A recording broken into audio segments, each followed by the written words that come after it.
Well, good afternoon or evening or morning. It's Chris here from the Whistle Stop Cafe in Muir, Alberta, and I'm not at the Whistle Stop Cafe. I'm actually in front of the Dutch Parliament buildings. Weird, right?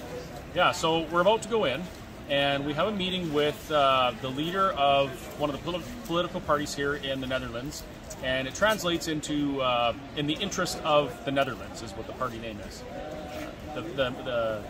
The fellow's name is, I'm going to try really hard to get this right, Wybren van Haga, and he's a entrepreneur or a businessman.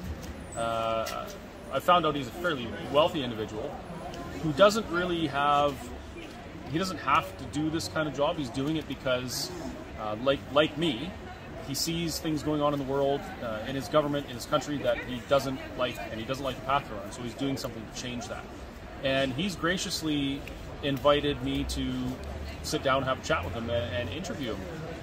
Because, and we're going to talk about this in there, but there's a lot of parallels between what's going on in the Netherlands and what's going on in Canada right now. And as a matter of fact, it's the same all across the globe. We have outside influences, apart from our governments, pushing policies on our individual countries, our respective countries, that are not in our best interest. And we're starting to see some of the results of this, specifically in our energy industries, with health issues. And I thought, what better way to kind of get a better big picture on this than to come to the Netherlands and talk to some other government officials and some countrymen and countrywomen who are being affected by the same thing. So yeah, wish us luck. So my name is Christopher Scott. Yeah, Wybren van Haga. Nice to meet you. I'm from Alberta, Canada. And the reason I'm here is because, actually, the real reason is because when I was in Ottawa, we were standing up against our government. I watched the people in the Netherlands doing the same thing here. And they had Canadian flags, and they were like really cheering us on and rooting for us. And I thought, wow, that's amazing. And then I saw what was happening with your farmers here. Yes. And so I figured I should come out and show that Canadians support what's going on with the Dutch farmers and the Dutch people here as well, standing up against this stuff. So that's how I ended up here. Oh, right. Yeah. The protests here have been massive. But the attack on our farmers was brutal. It still is. Lots of farmers have even hanged themselves. We've got one of our party members is a dairy farmer, gekomen, maybe you've heard of her. And she's got her own cattle, and she's protesting and joining the fight. Is the government listening? No, because Trudeau and Rutte, they are singing exactly from the same song sheet. The brothers in arms. For some reason, they managed to convert from, well, let's say liberalism, social liberalism, to collectivism. Mm-hmm.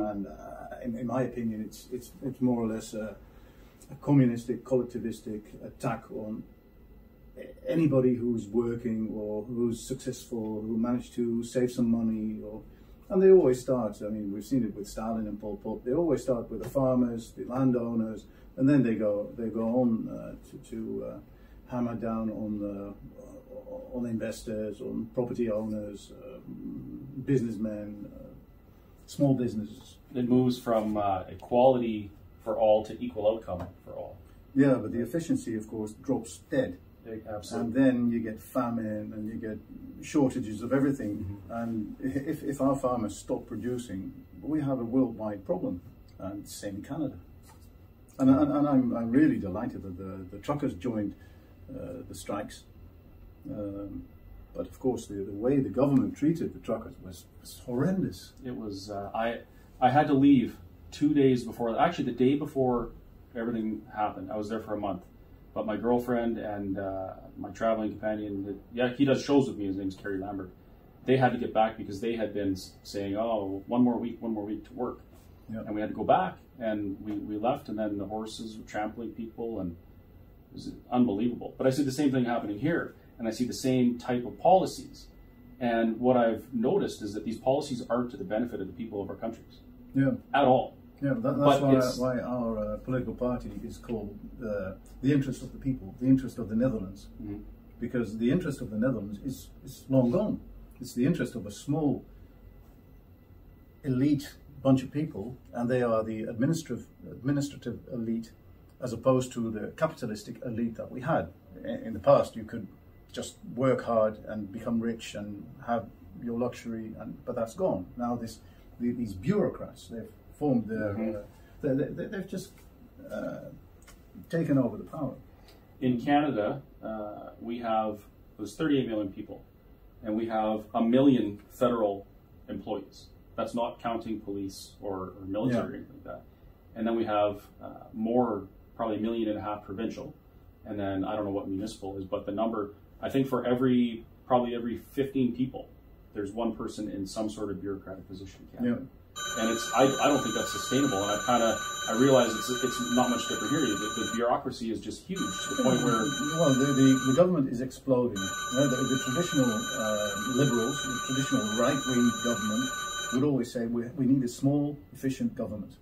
But now, suddenly it's exploding. It's 10% per year. So I think an extra 50,000 civil servants this year only.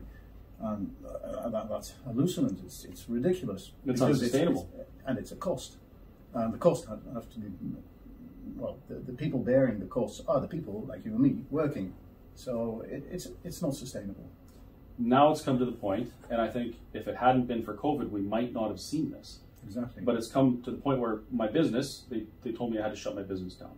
And I said, okay, I'll shut my business down. I don't want to get in trouble. I don't like to get on the wrong side of the law. So I shut my business down, and we made it. The 2 weeks turned into a year. And my government said, oh, we're sorry. We're sorry we did this. We're not going to do this again. 1 week later, they did it again.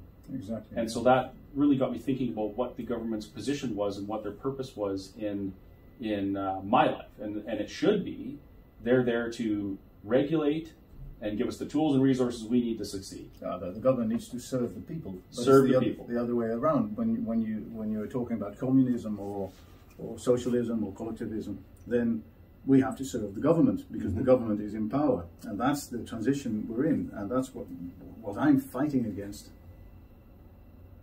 It's a big fight. It's a really big fight. Yeah, it'll get a lot worse before it gets better. And we saw it in the Soviet Union. It took 70, 80 years before the people managed to get out of the noose. I hope it doesn't take us that long, because I don't think we have that long. If we continue down these paths, allowing government to interfere with our lives, shut businesses down, take farms, take land, all this, it's going to cause some human suffering, right? Of course, but it already does. And we saw it during the COVID period, which was an utter scandal, where the government didn't take into account all the collateral damage of the measures they were taking. They were giving a preference to COVID patients, 18, 19-year-old people who were already dying, and they completely stopped treating cancer patients. They completely stopped treating people with heart diseases. All the government, all the companies were shut down not on a scientific basis. So the collateral damage was enormous, and nobody ever took responsibility for that. People were dying left, right, and centre, not from COVID, but from all the measures that the government was imposing. And with the level of control they have now, with all the online electrical means, the COVID pass, the QR code, it's really dangerous, because at some point the government gets so much control that you can't get out of it anymore. Right, and there's some scary parallels there. But first, I want to point out that a lot of those policies, they didn't come from our individual governments or our individual health departments. They came from an external group who was directing our governments and our health officials as to how they should handle this. It came from the World Health Organization. So all of the talking points came from central planning. And none of the individual regional differences were taken into consideration. It was just a widespread, do this, shut everything down. Same here. And like you said, the collateral damage wasn't, they didn't care. In their crusade against COVID, nothing else mattered. And there's a really terrifying parallel there with our energy and our pursuit for net zero. Nothing else matters. It doesn't matter if achieving net zero is going to cause human suffering and human loss and human death. That doesn't matter. And that's why that's why I'm here and why I'm doing these things, because we should be pursuing human flourishing. We should be flourishing as a society, doing well and prospering. and being good stewards of the environment. But that's not what the government's talking points are, and they're all coming from this central group with no consideration for the collateral damage. Yeah, my fear is that all these governments together, they discovered that fear is a weapon, and by imposing fear on whatever subject, they can do whatever they want with the people. So it started with fear for COVID, and then it was fear for CO2, and then it was fear for nitrogen. We can't have nitrogen deposition on our nature, on our fields, on our lands, and therefore half of the farmers have to get away with it. But in the end of the day, it's a trick that the government uses, and it's fear. And fear for migration, fear for whatever they can come up with. But you saw the same group that was fearful for COVID and followed the government. The same group is now completely in a psychosis because of nitrogen or CO2 or the planet exploding, heating up, and it's all scientifically really iffy. There's no basis. Well, the scientists are always in disagreement, and they should be. You've got scientists who say there's global warming, and it's because of mankind, and you've got scientists who say, well, it's more related to solar storms or whatever. And it's up to the politicians to make decisions that are reasonable and good for the people. But at this moment, governments are always choosing the fearful option, so that they can impose fear on the people, and the people will do whatever they want. And of course, fortunately, what we saw with COVID, like personally, I saw a lot of suffering, and because I refused to comply. I said, no, I'm not doing this anymore. My government said, we're shutting you down again. We'll open you back up in a month, and we have to do this because we're all together, right? And I said, okay, I'll do my part. I'll shut my business down. That month came up, and the government said, well, you can't open yet, and we don't know when you're going to open. I said, no, that's it. I opened. I opened in January 2021, and I was arrested on May 8th. Really? Yeah. You went to prison? I went to prison. Just for a short time. I was only for 4 days, but I'm still in court over this. I wouldn't comply because they started sharing stories about the impacts of the restrictions apart from COVID, and it was so much worse, right? And there's more people like me and like you and like Jasper who are paying more attention to the bigger picture, and saying, hey, maybe we should put on the brakes, and maybe we should look at the big picture and focus on actually prospering, rather than micromanaging, these certain little things. So I think there is some hope like that. I'm just hoping that it's not too little, too late. Well, I think that on hindsight, a lot of people actually look back on this COVID period and they decide, well, this was just a crock of shit. It was just ridiculous. Just how could it happen that we actually stayed at home? We had to stay in. We had a curfew at 9 o'clock, unless you had a dog. But the dog had to be leashed. So if it was unleashed, then COVID would attack you. Wow. But so all these things, we just went along with it. I never wore a mouth mask. What's the word? Mask. Yeah. Mask. We call them breathing barriers. Breathing barriers. Yeah, I never wore it, but a lot of people were really into it, and they were. And still. Yeah, you still. Well, the fanatics. You see, still sitting in their car on their own with a mask on, or walking their dog with a mask on. It's completely insane. But for 9 months, even the people here in government and the outbreak management team would say, no, the masks are, they don't work against the virus. And then suddenly it changed, and it appeared that now we're discovering that the civil servants were debating amongst themselves. Yeah, but it's to manipulate the people, and they would feel this sense of fear or urgency, because when you see everybody walking around with these silly masks, it's scary. Yeah, and that's mass control, and that's the reason they did it, not for our health.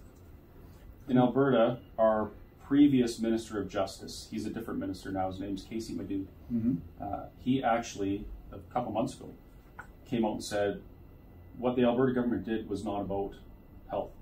It was all about control. And he said this, on the record.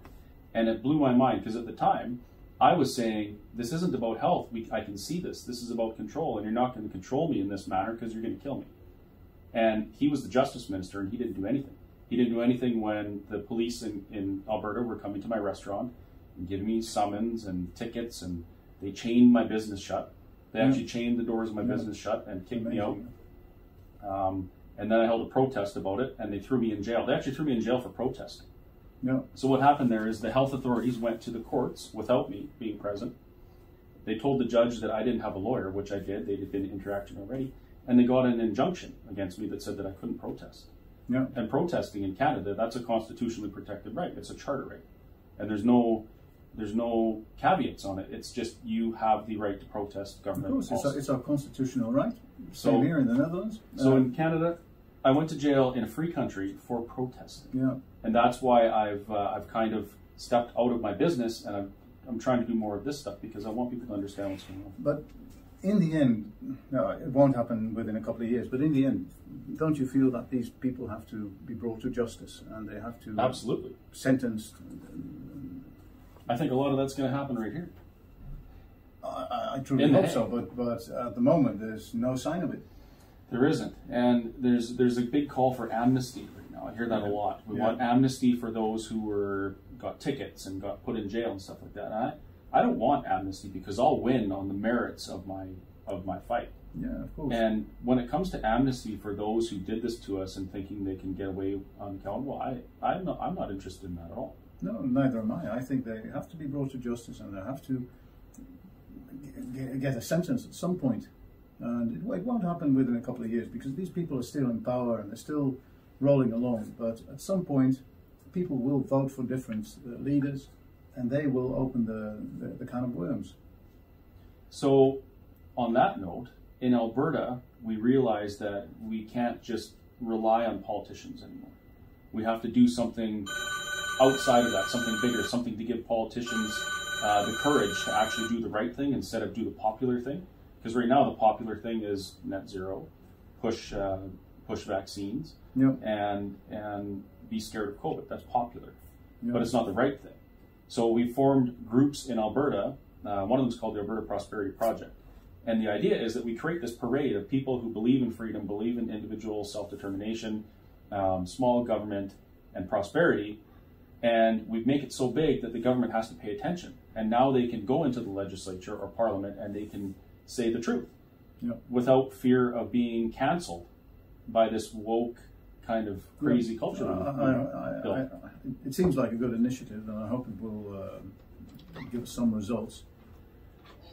I have to get back to my debate. So, anything else you want to? Well, I just wanted to maybe, in your opinion, what should people be doing? What should they be pursuing? Where should they be putting their time if they want to make this stuff stop? People should be doing like what I'm doing. I'm an entrepreneur, and I joined politics because I was fed up with the government. I think they're totally unreliable. They're not working in my interest or in the interest of the people. So I joined because it's still a system where if you participate, you can change things. But a lot of entrepreneurs, a lot of hardworking people, they're switched off. And then it just happens to you. And the bureaucrats will win. So I think everybody should just become a member of a political party. Take it over. Just take it over, yeah. Just join in and destroy it from the inside. Well, not exactly destroy it, but just take it over and make sure some sense gets into these political parties. And not people who haven't worked a minute in their lives.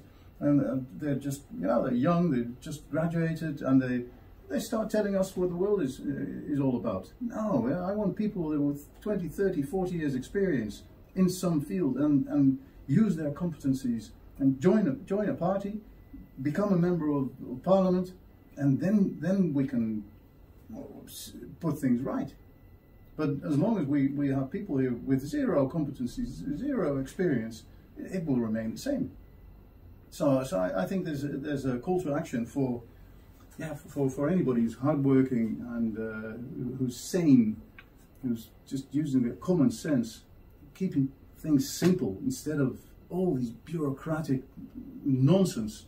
I think that's it's on us. It's, we are the majority. 90% of the people are hardworking people. So let's get on with it. Do your social service and become a member of parliament for 4 years, or a member of a city council. But slam your fist on the table and take over. Any advice for the farmers and the truckers who are seeing their livelihoods threatened right now? Yeah, they have to resist to the last minute. They have to get on with it. And don't be fooled by any promises by our Prime Minister. Yeah, well, you know, we've got this committee and they will come up with a report, and, you know, they're kicking the can down the road for another 3 months, another 6 months, and in the end they're breaking the resistance, and they should just carry on. They are the landowners, they are the food producers, they're essential to our existence, so they should get on, carry on with all the demonstrations that they're doing, and I strongly support them. And I will do my bit here, and if they do their bit during the demonstrations, I think it's fine. And at the end, the pressure will be enough to get rid of this government. The next elections are 15th of March here, 2023. If we have a landslide victory, then no, it's fine, then it will end. Then the farmers will go back to farming and everybody will be happy again. Because in the end of the day, we've got a nice country, and it used to be really, really cool and really efficient. So yeah, we're not far from that anymore. But if we do nothing and we just sleepwalk to our offices every morning and come home and watch telly and do nothing, then I think we're into some sort of a communist revolution where these bureaucrats will win and we will suffer for a long time. I agree. So don't give up hope. Get engaged. Do your part. And know that you're not a small fringe minority, as our Prime Minister called us. Exactly. We are the majority, and we will win. Well, that was awesome. I'm sure we could probably talk for hours, but I better let you get back. Yeah, I'm sorry. Your government work. They've started. I'm in the middle of a debate about migration and asylum, and that's completely out of control as well. We're just trampled. It's just. It's hard to help people when you're overwhelmed. Exactly. Yeah. All right. Okay. Well, thank you very much. Hey, really appreciate it, and I appreciate that you actually, you know, I've kind of looked into your background a bit, and I know you don't have to do this. You're doing it because you really want to make a difference, and I appreciate it, and so do people in Canada, because I think at the end of the day, we're not fighting our individual governments. I really do think we're fighting the same outside influences. Yep, exactly. And we can do it together. Exactly, So and it's really now or never.